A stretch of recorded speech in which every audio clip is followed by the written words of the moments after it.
5 things no one tells you about moving here to Charlotte, North Carolina. Hi, this is your favorite local realtor, Mark Weinberg, and I want to kind of go over a couple things with you because if you're thinking about moving to Charlotte, North Carolina, you've probably heard about the friendly people, the great job market, and the beautiful weather. But today I want to share with you 5 things no one really tells you about moving to Charlotte, North Carolina. A couple of different insights that will help you truly prepare for your life here in the Queen City. Number 1, traffic. Traffic can be tricky, congestion during rush hours. Traffic in Charlotte is manageable compared to some of the other bigger cities like Atlanta. But the I-77 corridor and the 485 loop can become gridlocked during peak hours, which are usually between 7 a.m. and 9:30 and 4 p.m. and 6:30. So limited public transit options, the Lynx Blue Line, the rail is a fantastic for commuting, but there's only certain areas that it does work. It doesn't cover the entire city. The other rail lines, the new ones that are coming in line are good, but a car is still crucial, beneficial, and efficient to be able to get around the entire city.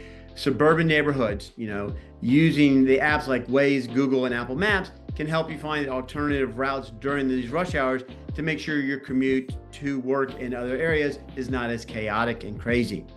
Number 2, Charlotte has a strong changing commuting transplants, which dominate a large percent of the Charlotte residents who are newcomers from all other parts of the world coming here, especially to the Northeast and Midwest of the United States. This creates a dynamic community that's very open to meeting new people, but can sometimes lack deep-rooted traditions. Diverse neighborhoods that Charlotte's growth has seen and led to the unique cultural pockets. For example, South End is trendy with young professionals and a buzzing nightlife scene. Ballantyne is more friendly oriented and suburban. Noda, north of Davidson, is very artsy, eclectic, with a focus on the creativity.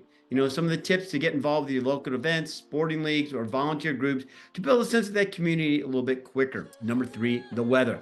The weather can be surprisingly hot and humid during the summers. Summers in Charlotte can be, humid. The temperatures regularly are in the 90s from June to August. Sometimes there's some afternoon thunderstorms, which are a little bit common, that popping up here and there, a little bit unexpectedly, but the winters are a little bit more mild. Once in blue moon, we do get snow, though it is not too bad. It only lasts 1 or 2 days, and it's only 1 to 2 inches typically. So the city will shut down due to the ice storms and the freezing of the water on the streets because it can become a hazard, and that's chaos.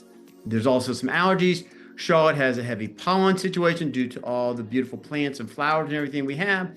So if you're looking to move here, invest in a good air purifier and an umbrella to be ready and handy. Number 4, the cost of living isn't as low as you think. House prices are continuing going up a little bit more, though it is a lot more affordable than like New York and San Francisco. Charlotte's booming population has driven up the housing prices, where the median house price in 2024 was around $415,000, where there's a high demand for Dilworth, South End, Uptown properties, and other areas. Tax in North Carolina, the property taxes are lower than the national average, but Mecklenburg County rates are a little bit higher compared to some of the other outskirts like Union County, Cabarrus County. So everyday costs, though, utilities can be more expensive, especially due to the summer if you're running your air conditioning more and more consistently. Great thing is, though, dining out is affordable with options ranging from lots of great food trucks, upscale restaurants, but tipping the culture is part of the experience here. Don't forget to consider exploring the suburban and suburbs for more affordable housing and lower property taxes a little bit farther on the outskirts. Number 5, Charlotte is more than just a business hub, sports and entertainment. Home to the Carolina Panthers for the NFL, the Charlotte Hornets for the NBA basketball, the Charlotte FC for the MLS soccer. The city offers plenty of opportunities for sport fans. You got the NASCAR with NASCAR Hall of Fame, Charlotte Motor Speedway, are must visits for motorsports enthusiasts. Outdoor recreations within hours drive, you'll find, Lake Norman up north, U.S. Water Center kind of in the north middle. You got for boating, hiking, adventures. You got Lake Wiley, which is a little bit down south. Charlotte's Greenway and parks like Freedom Park, McAlpine Creek are great daily activities to go out and enjoy and have a great time. Thriving in arts and food. Charlotte's culture is growing rapidly. Museums like Mint Museum Uptown, Performance at Blumenthal Performing Arts Center, These are great areas to enjoy. The food scene is also diverse, offering everything from southern staples like barbecue and fried chicken, international cuisine over off of Central Avenue. So you got to take out and embrace the Charlotte's growing creative and recreational offerings. There's always something new and exciting to discover here in Charlotte.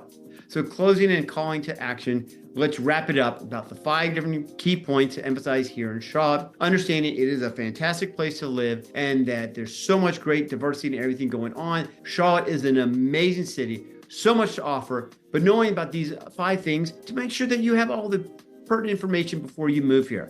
If you found this video helpful, make sure to like, subscribe, hit the bell so you don't miss out on more insider tips about living in Charlotte. And if you have any questions or need help finding your dream home here in Charlotte, don't hesitate to reach out. As always, thank you for watching. Favorite local realtor, Mark Weinberg. And one key note, don't forget, speaking of food, we do have that college, that Institute for the Food here locally.